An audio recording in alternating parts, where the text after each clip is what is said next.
Surabaya, matahari terbit dan terbenam, aku tetap anakmu. Di laut, di pegunungan, di hutan dan di cakrawala,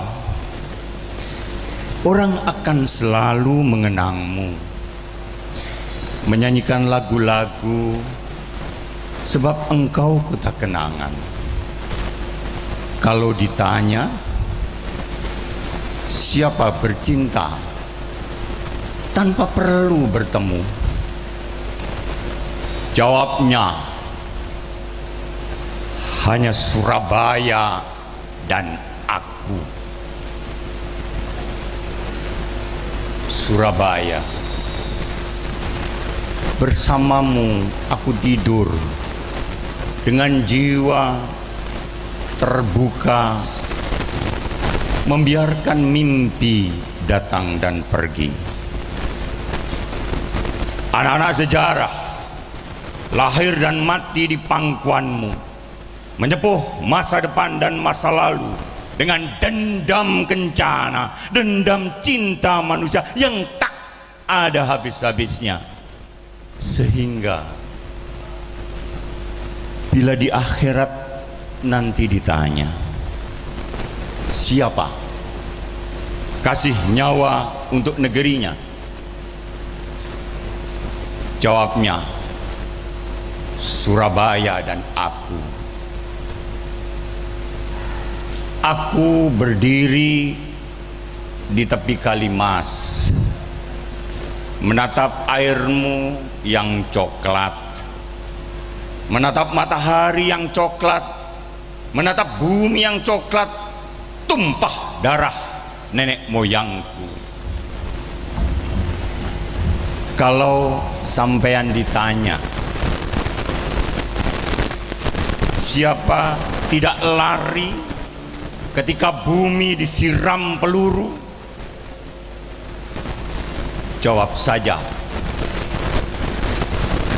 hanya Surabaya dan aku. Aku melihat sampean menghadang tang baja dengan bambu, celurit dan batu.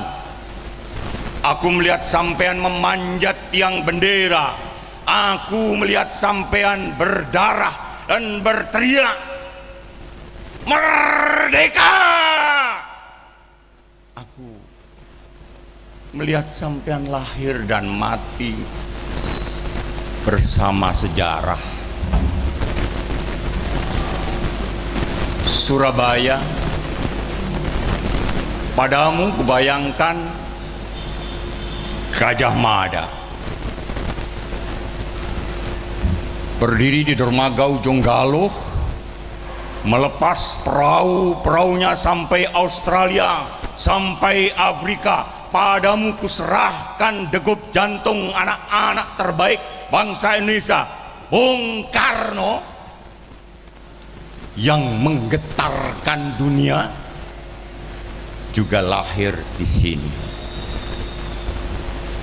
Kalau sampean ditanya siapa yang tidak menangis ketika Kalimas dibendung 1625 dan warga kota mati kehausan, aku melihat sampean bertahan mengubur anak-anak, istri dan famili satu persatu. Dari 60.000 warga kota cuma tinggal 1.000. Surabaya, oh ibu kota penderitaan tanah airku. Tidak ada kota yang lebih tabah daripada kamu.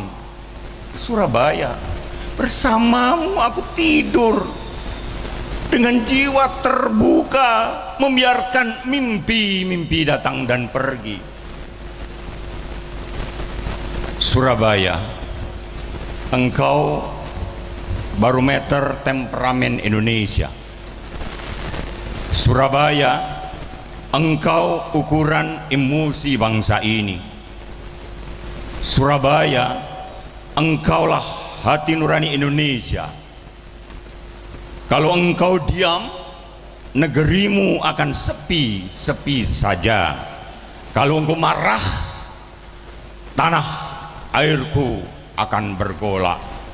Oh Surabaya, sore hari ketika aku berbaring, burung-burung layang berhamburan memenuhi langitmu.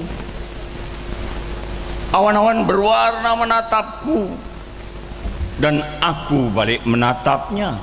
Seperti dulu Dr. Sutomo menatapnya, seperti dulu Prapanca menatapnya, seperti dulu Trunojoyo memandangnya, seperti dulu Pangeran Pakik memandangnya, seperti dulu Suropati memandangnya, seperti dulu, seperti sekarang, seperti di masa yang akan datang bila anak cucuku berkembang, bila senja dengan anggun menyambut malam, bila bunga-bunga api berpijar bersemburat di langit sampean. Surabaya, darahmu memukul-mukul jantungku, nafasmu menggelorkan sukmaku, pandangmu berseri-seri menyala-nyala membakar semua jiwa ragaku. Hanya Surabaya dan aku.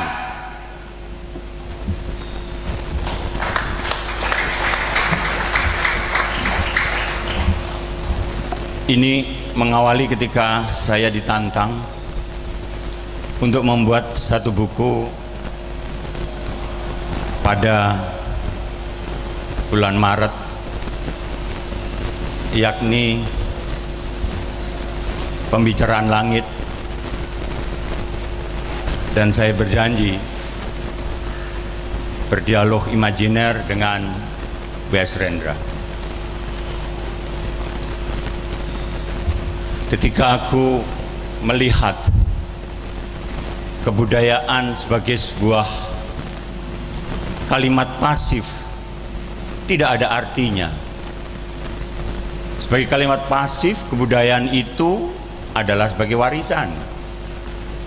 Sebagai kalimat aktif, kebudayaan itu adalah strategi, agen kebudayaan. Saya banyak melihat berbagai karya kreatif dunia.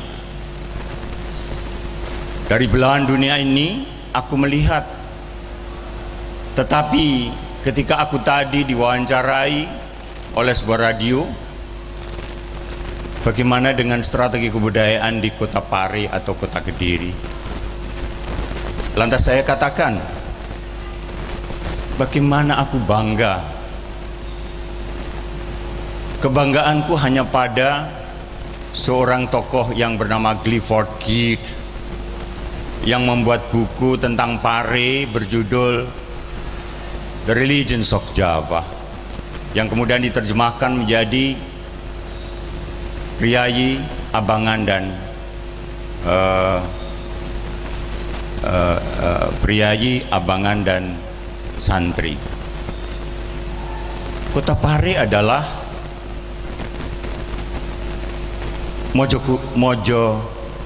Mojokuto.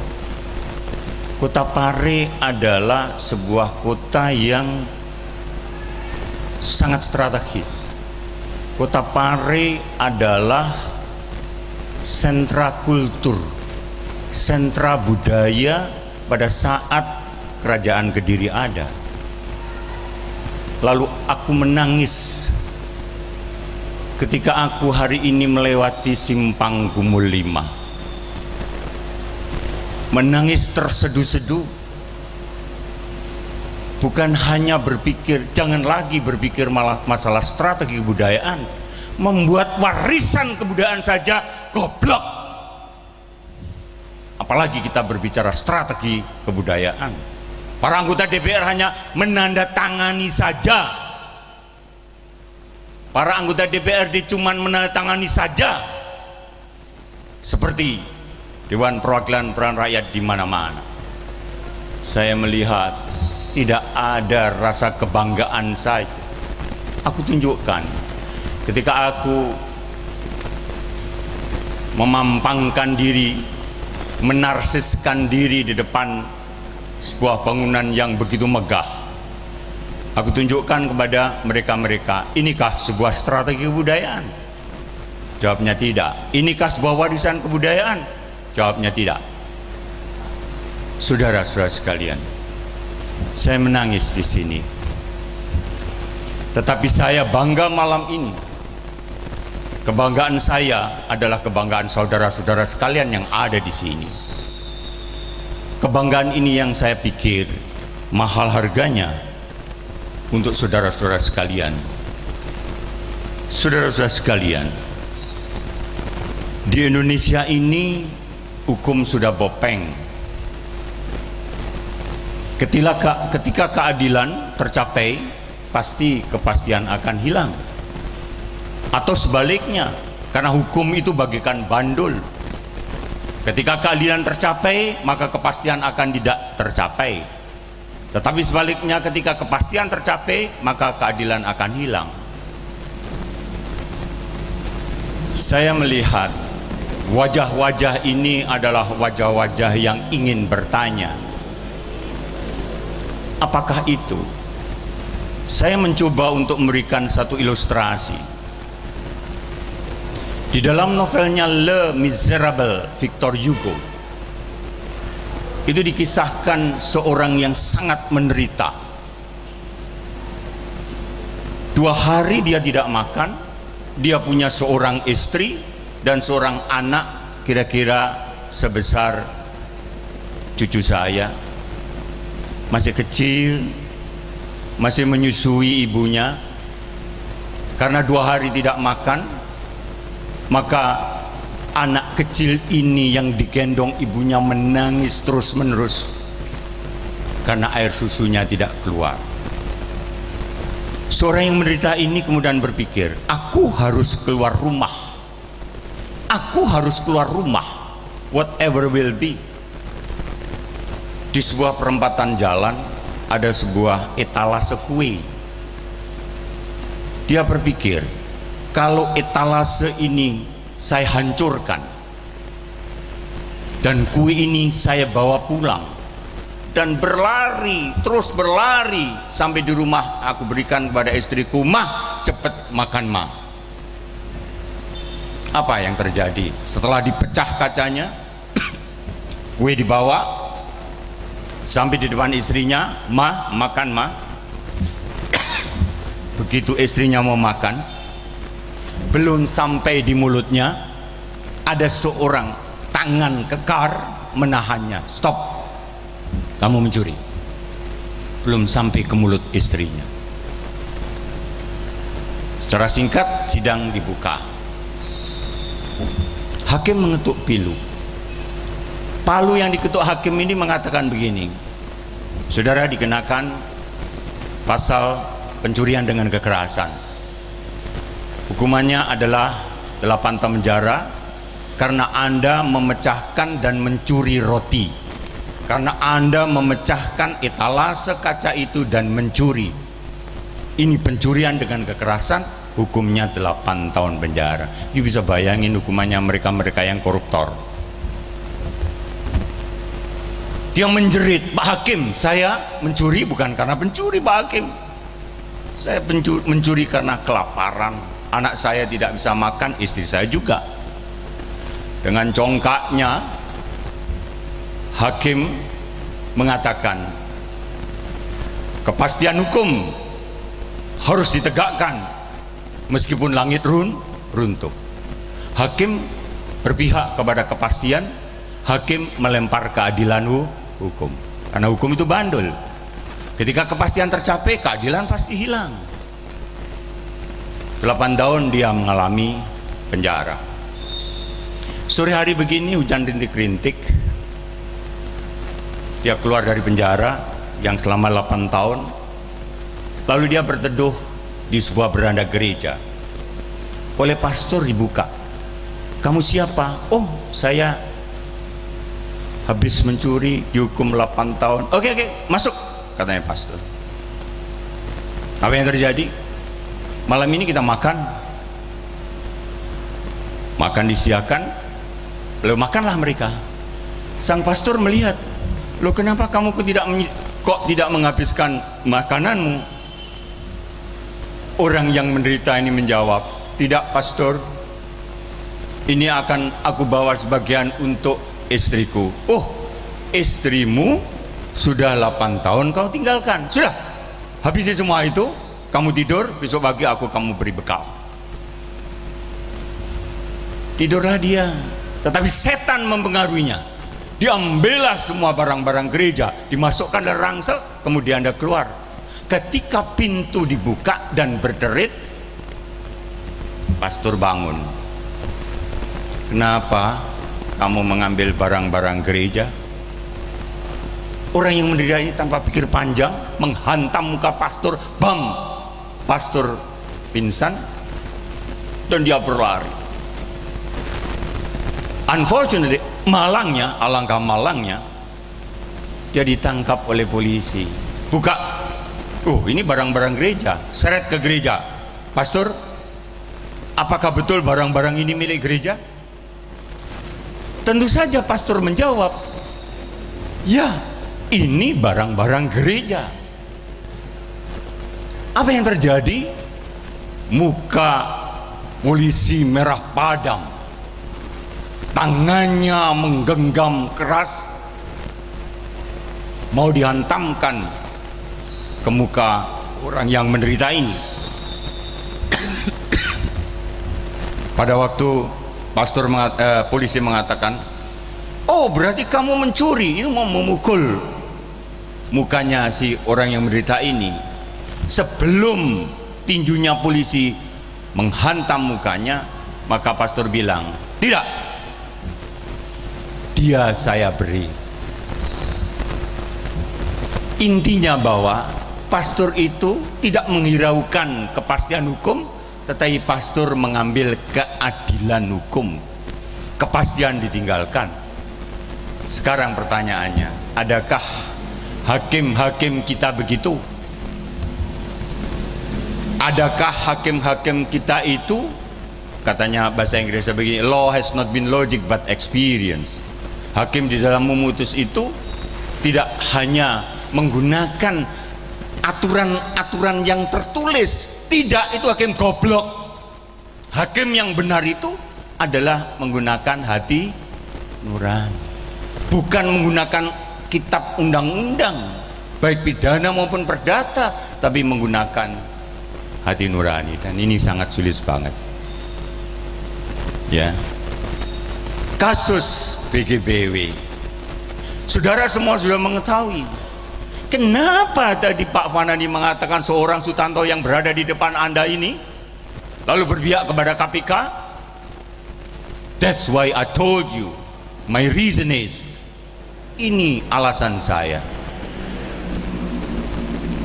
Hei Pak Polisi, tangkaplah saya malam ini kalau saya salah. Sekali lagi, hei Pak Polisi, tangkaplah saya malam ini kalau saya salah. Saudara-saudara sekalian, jarang sekali hakim yang menggunakan hati nurani. Ibu-ibu bapak sekalian pasti tahu, Bokma yang hanya mencuri atau mengambil satu biji, satu biji, saya lupa, itu di penjara. Anak kecil mengambil sandal kapit yang jelek, di penjara. Ibu-ibu yang tua kehausan mencuri atau mengambil semangka, di penjara. Loh, kok hakim ini tidak punya nurani? Di dalam kitab undang-undang mengatakan bahwa kalau persoalan-persoalan pencurian itu tidak lebih dari 2 gulden, maka jangan masuk peradilan lah. 2 gulden itu berapa? Mr. Robert, 2 gulden itu kira-kira berapa? Ya, kira-kira kalau gulden itu Anda masukkan ke masyarakat ekonomi Amerika, MEA, karena more than 12 ya, misalnya begitu. 2 gulden 24.000. katakan itu. Jangan sampai di penjara mereka-mereka yang hanya mencuri 2 gulden. Saya mau tanya, kira-kira buah apa itu yang dicuri itu 2 gulden enggak? Kira-kira sandal gapit yang sudah lusuh itu 2 gulden enggak? Kalau semuanya itu tidak 2 gulden, maka hari ini pula kita katakan salah itu semua. Bahwa mereka hanya mengandalkan yang tertulis ketimbang hati nurani. Malam ini kita mencoba untuk melihat hati nurani. Saudara-saudara sekalian, saya kalau menengok adik-adik saya yang menunggu acara ini, jadinya saya harus aktrek ya. Tapi adik-adik tunggu sebentar ya, sedikit boleh? Oke. Saya lanjutkan sedikit ya. Oke. Tapi kalau tadi Pak Fani bilang kalau Anda tidak mau membaca buku saya karena tidak punya duit, tadi mahal, ambil. Tapi kalau semua ambil, saya yang bangkrut. Di situ ada, bukan karena saya membela Pak Tarman, tidak, sama sekali saya tidak pernah membela Pak Tarman. Tapi Sutarman itu memang korban. Saudara Udi, adikku yang saya cintai, coba satu. Ini adik saya yang paling kecil.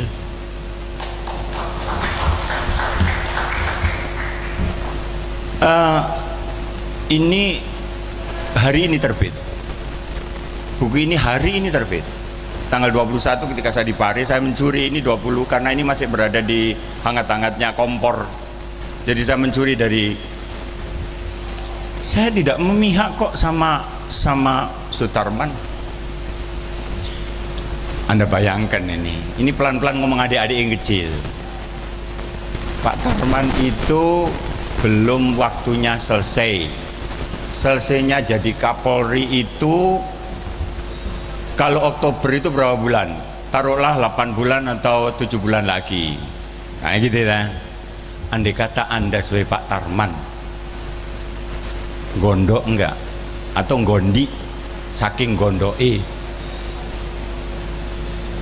Lalu bagaimana prosedurnya? Pasti melanggar undang-undang kepolisian. Ya, pasti melanggar undang-undang kepolisian. Tahun 2002. Apa yang dilanggar? Pertama, Presiden harus menanyakan dulu, melihat dulu, apakah Pak Tarman itu telah melakukan kesalahan-kesalahan secara konstitusional? Jawabnya tidak. Apakah Pak Tarman itu melakukan korupsi? Jawabnya tidak. Lalu, kalau diganti itu mestinya harus ada staat van oorlog en beleg. Negara ini dalam keadaan memaksa. Tidak sama sekali. Ya toh? Tidak sama sekali.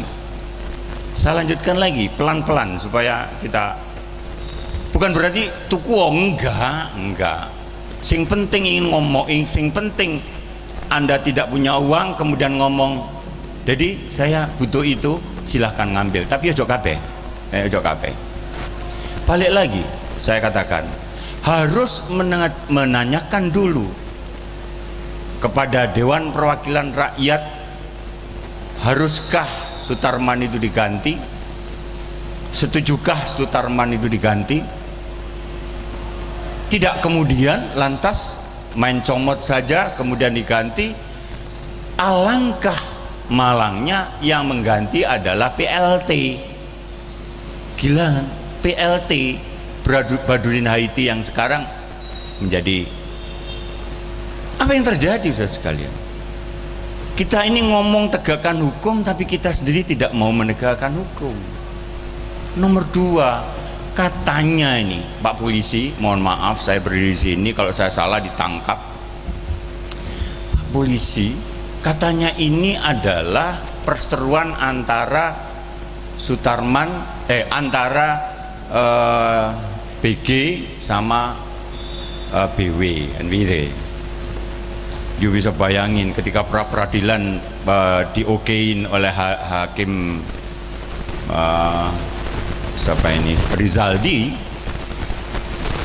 lalu yang namanya semua polisi itu pada joget komando dan bersujud. Ini kan membuktikan bahwa memang benar-benar ini institusi, bukan Budi Gunawan. Kalau memang itu Budi Gunawan saja, nggak mungkin toh sampai sujud syukur dan sebagainya atas nama lembaga. Bagi saya itu adalah pembusukan budaya.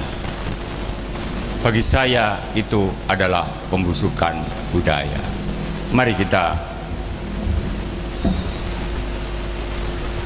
lanjutkan sedikit.